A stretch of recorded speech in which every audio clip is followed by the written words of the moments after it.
Yo, what's up, Discipleship Table fam? You're probably like, you don't look like Christian Ann. You're not the one who gives us the video prompts. Well, you're right, but I promise I will give you an awesome uh, auto-generated video thumbnail for this one inside Discipleship Table Joke. What's up, everybody? We are continuing in our journey through the U-turn, the 5 steps of unburdening the parts of ourselves. I'll share this graphic with you, by the way. And we're finishing this journey this week. I don't think we're finishing the whole journey, but we're finishing the U-turn, the 5 steps, and those are focus, befriend, invite, unburden, and this last one is integrate. These are the steps to approaching those parts of ourselves that we don't like or that cause us a lot of internal tension. And the last step here is integrate. So let me just read the definition of that so you can wrap your mind around what we're talking about. Side note, I'm in my house, so if you hear family noises behind me, that is what it is. Welcome. Welcome.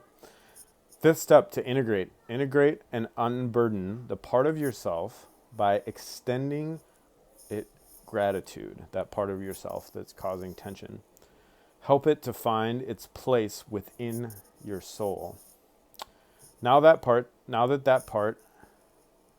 this part has healthy boundaries, you're ready to live out your life's values, visions, and mission and goals. So that's what we're shooting for. I kind of want to just preface this little conversation with, have you ever found that there's parts of you that are just living in such polarization and tension? Like you try so hard not to eat sweet things. Anybody? But man, you have a long day at work and there's part of you that's just like, it would feel super nice to eat that cake right now. That's maybe a silly, trivial example, but that's what we're talking about here. The biggest thing that we're trying to do in integration is to bring back into gration, to integrate those parts of ourselves that are polarized, those parts of ourselves that are creating tension inside of us. Tension is created when you have two forces moving in the opposite direction that often fear one another. So let me dig a little bit deeper on the things that we might be experiencing by reading their definition of this internal polarization that we might experience. So let me read that. They say, an internal polarization is a state in which two members or groups, so we're talking about internally, so two parts of yourself that you've identified, that you've focused on, that you've befriended, that you've invited Jesus to draw near to, that you've unburdened by echoing Jesus's grace to that part of yourself. So these parts or groups, these members, relate in opposition to or in competition with each other, to the point where each party's access to the self is constrained by fear that the other party will win or take over. Let me read that last part because it's important.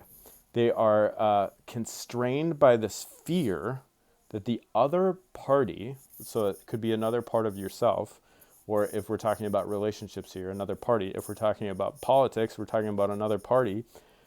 They are constrained by the fear that the other party will win and take over. Constrained by the fear. So this happens internally when the parts of yourself, like we've talked about, and I just want to show you this quick helpful map that Christian Ann went through from the beginning.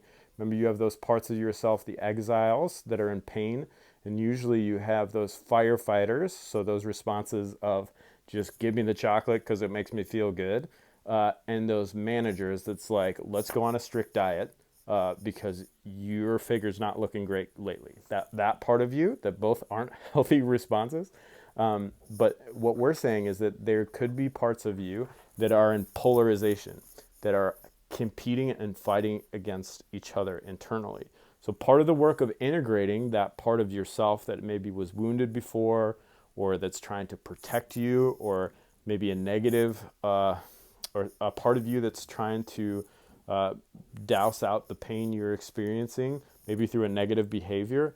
Part of the process of integrating that part of yourself is to identify the polarization between those two. And they invite us in this chapter, and what Jesus invites us to do is reconciliation. They talk about the process of integration. I love how they talk about this. So you've been thinking like, yes, there's competing parts of myself and I can identify that. And what do I do about it? So what we do about it is they talk about giving these parts of yourself a new role or a new job. So let me walk through an example of this, or how you would go through this process of integration. They shared a great example of the book that really resonates in some sense my own story, and also stories of different men that I've walked through dating life or through sexuality in some senses. They share this example of this guy who comes from a really conservative Christian background and has a ton of strict rules that he's given himself in dating life. Like, here are the rules that I got to meet. And some of that's from a very conservative background, like kiss dating goodbye sort of situation.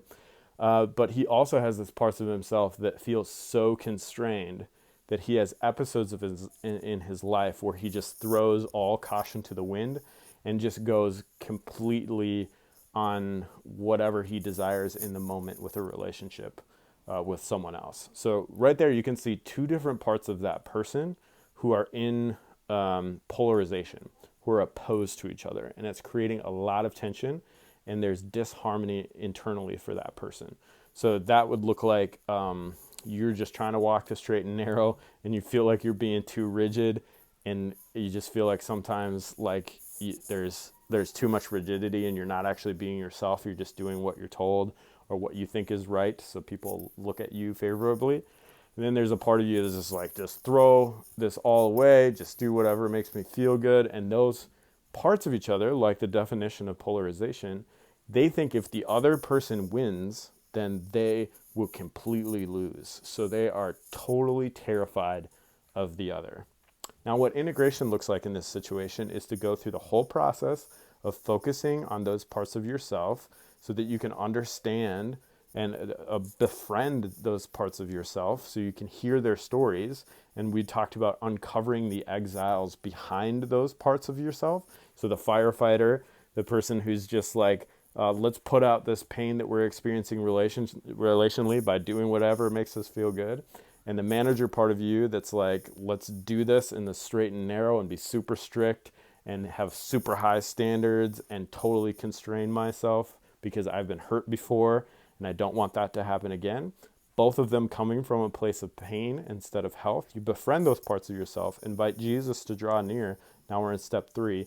What does Jesus have to say about those parts? Unburden them with grace and give them grace, and don't let them operate out of pain, but heal through grace. And then what do?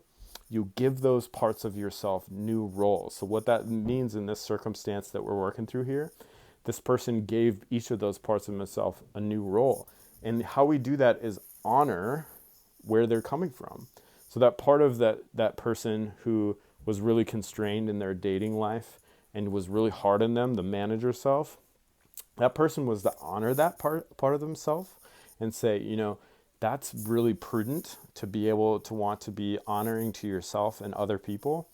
So let's give you the new role of the person who helps us understand how we can respect ourselves and others. Instead of the person who is super constrained and no, let's focus on respect and how that's a great part of what you bring to our internal system as people who are trying to be in relationship with other people. You might approach the part of himself that wants to just throw caution to the wind, do whatever makes him feel good, and say, I see you, and I see that you have a biology that will create certain desires in you, and I don't want to take that away. I want to affirm that you want pleasure in your life, you want good things, and I think that's really important to bring to the table. And I don't think you don't belong in this table at all, and we just have to repress and shove you away.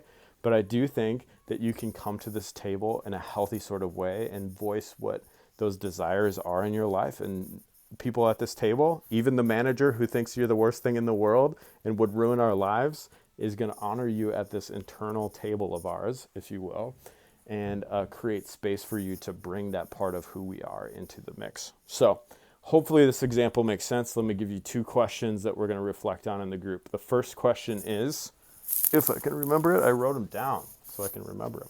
Fantastic. The first part is, can you identify these polarized parts of yourself? Can you identify when you look inside of yourself? Maybe you can see that narrative that I shared in yourself, or maybe you could find other parts that are competing, that are constrained with fear that the other part's going to take over. What does it look like to give them a new role? That's what we talked about integrating being like.